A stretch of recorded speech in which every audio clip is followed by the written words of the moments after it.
दोस्तों,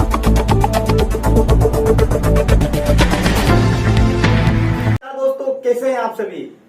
भगवान महादेव का आशीर्वाद सबके ऊपर बना हुआ है और आशा है आगे भी बना रहेगा। आज हम आपको एक खास स्टोरी के बारे में बता रहे हैं। ये वीडियो स्टोरी आपको भगवान भोलेनाथ के भक्ति और उनके प्रति श्रद्धा को और बढ़ावा देगी। हम आपको एक ऐसे धाम के बारे में बताने जा रहे हैं जहां पर भक्तों के कष्टों का निवारण होता है।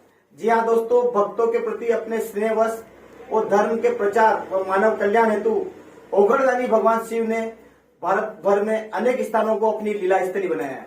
इनमें से प्रमुख शिव स्थानों में राजस्थान की अरावली पर्वत श्रृंखलाओं में प्रकृति की गोद में बसा विहंगम दृश्यों के मध्य विराजित तिलस्वा महादेव का धाम अनुपम है। आज हम आपको इस अनूठे धाम के बारे में बताने जा रहे हैं। सबसे पहले मैं आपको बता दूं, ये भौगोलिक दृष्टि से देखें तो यह स्थान मध्य प्रदेश की सीमा के निकट भीलवाड़ा जिले से 81 किलोमीटर दूरी पर नेशनल हाईवे 27 पर सलावटिया से 9 किलोमीटर दूर पूर्व की ओर स्थित है। राजस्थान को प्राकृतिक रूप से सुंदर बनाने वाले सैंडस्टोन पत्थरों के मध्य एरू नदी के तट पर यह विहंगम स्थल स्थित है। यहाँ पहुंचने पर भव्य पत्थर की नक्काशी से बने द्वार कलाकृति से युक्त निर्माण कार्य आपका स्वागत करते हैं। पारंपरिक राजस्थानी आतिथ्य और भक्तों के असीम विश्वास का मिला जुला संगम आपको यहाँ पर सहज ही देखने को मिलता है। तीर्थ स्थल के बारे में बताया जाता है कि यहाँ से गुजरते हुए महाबली रावण तपस्या के बल पर शिवलिंग अपने साथ लेकर जा रहे थे। उन्हें यह ज्ञात था कि यदि शिवलिंग को भूमि पर रख दिया जाएगा तो यह यहीं पर स्थापित हो जाएगा। यहाँ मार्ग में लघु शंका से निवृत्त होने के लिए इस शर्त के अनुसार रावण ने पास में ही मौजूद एक ग्वाले से कुछ समय के लिए शिवलिंग संभालने को कहा। यहाँ पर अत्यधिक विलंब होता देख ग्वाला उस शिवलिंग को वहीं पर रखकर चला गया। तब शिवलिंग यहाँ स्थापित हो गया। महाबली रावण इस स्थिति में क्रोध से भर उठा और उसने गुस्से में शिवलिंग पर अपनी मुट्ठी से प्रहार किया। और यही कारण है कि इस पावन धाम में जो शिवलिंग स्थापित है यह आधा भूमि के अंदर धसा हुआ दिखाई देता है। वर्तमान तिलस्वा तीर्थ स्थल से लगभग 1 किलोमीटर उत्तर दिशा में महूपुरा गांव और दक्षिण में खेड़ली गांव के मध्य तिलस्वा महादेव मंदिर स्थित है।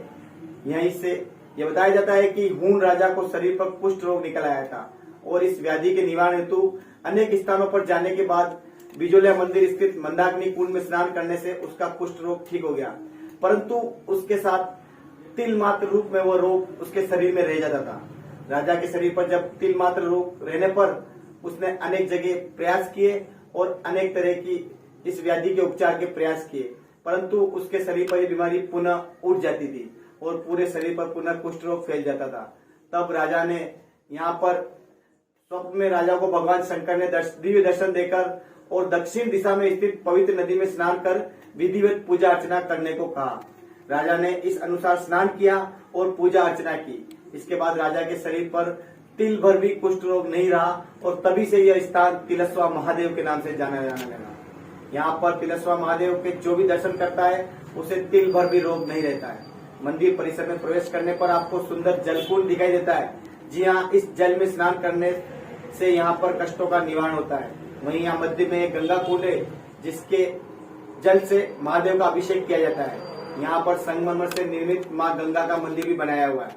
यहाँ तक पहुँचने के लिए पत्थर के पुल का निर्माण किया गया है और पुल के दोनों ओर छतरियों का निर्माण किया गया है। कि बाईं ओर स्थित छतरी में पूज्य पुजारी भी भवनलाल जी पाराशर की प्रतिमा विराजित है।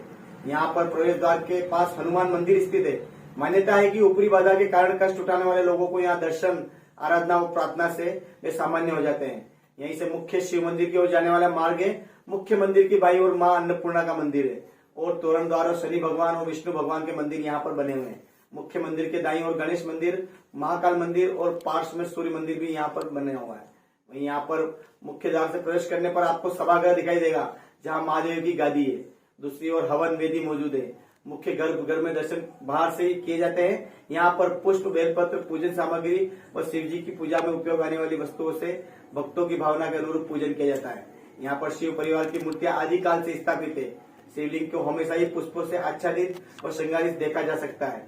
यहाँ अखंड ज्योति के दर्शन भी किए जा सकते हैं। अब हम आपको अगली बात बताने जा रहे हैं। जी हाँ, इस मंदिर में एक ऐसी घटना जिसने जो हम आपको बताएंगे तो आप स्वयं सोचने पर मजबूर हो जाएंगे, परंतु ये भगवान भोलेनाथ का चमत्कार है कि इस तरह का पाप करने वालों को उन्होंने किस रूप में कष्ट दिया है और किस रूप में सजा दी है। जी हम आपको बताने जा रहे हैं खापरिया चोर के बारे में। दरअसल मुख्य मंदिर के पीछे शिखर की ओर देखने पर आपको एक पुरुष की आकृति बनी हुई दिखाई पड़ती है, जिसकी पीठ के पीछे जूते लटके हुए दिखाई देते हैं। इस संदर्भ में कहा जाता है कि इस मंदिर के शिखर पर स्वर्ण कलश स्थापित किए गए थे और उन स्वर्ण कलश को चुराने के उद्देश्य से खापरा चोर शिखर पर पहुंचा, परंतु अपनी मंशा पूरी नहीं करने से पहले ही वह पाषाण का बन गया। जी हाँ दोस्तों, यहाँ पर ये चोर जब स्वर्ण कलश चुराने चढ़ता है तो मार्ग में ही पाषाण का बन जाता है और इस दौरान यहाँ ये चोर ही नहीं, स्वर्ण कलश भी पाषाण के बन गए हैं। इसके बाद से ही मुख्य मंदिर तिलेश्वर महादेव के मंदिर पर आज तक स्वर्ण कलश नहीं चढ़ाया गया है और यहाँ पर आज भी पत्थर का कलश है और मुख्य मंदिर के ऊपर आप देख सकते हैं गुम्बद के नीचे खापरा चोर पाषाण का बना हुआ आपको दिखाई देगा। यहाँ पर आपको मंदिर के प्रांगण में स्थित पवित्र जल के कुंड में दर्शन करने और यहाँ के जल की ही प्रमुख विशेषता है। इस कुंड में जल में स्नान करने से और श्रद्धापूर्ण स्नान किए जाने के बाद में यहाँ पर जो केसर गार है उसकी पावन मिट्टी का शरीर पर लेप किए जाने पर सभी प्रकार के चर्म रोगों से भी मुक्ति मिलती है। बताया जाता है कि यहाँ पर असाध्य चर्म रोगों का भी निवारण इस मिट्टी को लगाने से हो जाता है और ये केसर गार चमत्कारिक है और इसको लगाने से कष्टों का निवारण होता है। यहाँ पर बताया गया है कि भगवान महादेव भस्म रमैया स्वरूप में जब अपने शरीर पर भस्म का लेपन उन्होंने किया था और कुछ समय बाद जब उसको भस्मी को शरीर से छुड़ाने की क्रिया के दौरान उनके शरीर से उतारी गई भस्मी और स्वयं स्वरूप में उनके केस भी इस स्थान पर आकर गिरे थे, तभी से यहाँ की पावन माटी न रहकर केसर गार बन गई और इस माटी की सुगंध और इसका स्पर्श व इसका लेप कर किए गए स्नान का महत्व यहाँ पर भक्तों को आने के बाद उनके चर्म रोगों में समाधान के दौरान मिलता है। यहाँ पर असाध्य रोगों से ग्रस्त लोग पहुंचते हैं और भगवान शिव के इस धाम में कष्टों की मुक्ति हेतु एक विशेष समय तक कैदी बनकर निवास करते हैं। जी हाँ, यहाँ पर भक्त भोलेनाथ के समय स्वयं को प्रस्तुत करते हैं। इसके पश्चात रोग मुक्ति हेतु कैदी के समान इस स्थान पर निश्चित समय के लिए लोग निवास करते हैं और उस दौरान यहाँ पर ये कैदी के रूप में केसर गार का लेप करके और स्नान करके भगवान की भक्ति करते हैं और इन्हें कष्टों में निवारण होता है। तिलेश्वर महादेव मंदिर में आज दीदी माँ साध्वी सत्य सिद्धा पहुंची है और यहाँ पर भगवान तिलेश्वर महादेव के दर्शन करेंगे। इन हम बात कर जानना चाहेंगे क्या कुछ मंदिर के बारे में जानती है और किस तरह से यहाँ पर दर्शन करने पहुंची है और किस तरह से भगवान महादेव में इनकी आस्था है। ओम नमः नारायण। मेरे जो सहयोगी बंधु हैं उनका निवेदन रहा कि दीदी आज कोई दिव्य स्थान के दर्शन करवाते हैं, तो तिलेश्वर महादेव के बारे में उन्होंने बताया कि यहाँ पे जो भी एक मान्यता है कि जो भी चर्म रोग से ग्रसित हैं, जो भी भक्त लोग हैं या जो भी पीड़ित दीन दुखी हैं, वो महादेव की कृपा से यहाँ पर आकर स्वस्थ होकर जाते हैं, ऐसी यहाँ की मान्यता है। तो बस ऐसा भाव जगा, व्यासपीठ से उतरी और सीधे महादेव की कृपा से अभी मैं उनके दर्शन के लिए आई हूँ। और कान्हल की आवाज़ के सभी दर्शकों को बहुत बहुत आशीर्वाद, साधुवाद। आपका जो चैनल है वो पूरे देश में और भक्ति के संतों के दर्शन करवा रहा है, सिद्ध तीर्थों के दर्शन आपके माध्यम से हो रहा है, तो आपको भी बहुत बहुत सभी सदस्यों को बहुत बहुत आशीर्वाद। मेरा नाम अक्षत पारस है, तिलेश्वर महादेव मंदिर मुख्य पुजारी और मेरे सानिध्य में उमेश जी पारस मुख्य मंदिर पुजारी। हम तिलेश्वर महादेव मंदिर में वंशानुगत पुजारी है। हमारी करीबन 16 से 17 पीढ़ियाँ यहाँ पर पुजारी रहती आई है। इस मंदिर के जीर्णोद्धार में मुख्य भूमिका हमारे परदादा जी स्वर्गीय श्री भवन लाल जी पाराशर की थी। उन्हीं के द्वारा इस मंदिर का जीर्णोद्धार करवाया गया। यहाँ पर अन्नपूर्णा माता का मंदिर, गणेश मंदिर, गंगा माता का मंदिर, कुंड खुदवाना और कैदी भोजन आदि सब शुरू किए गए।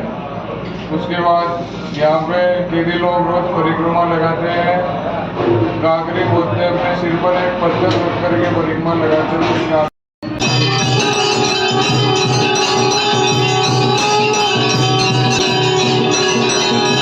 तो ये कुछ जानकारियां हमने आपको यहाँ के लोगों और यहाँ के पुजारियों द्वारा प्राप्त जानकारी के अनुसार दी है।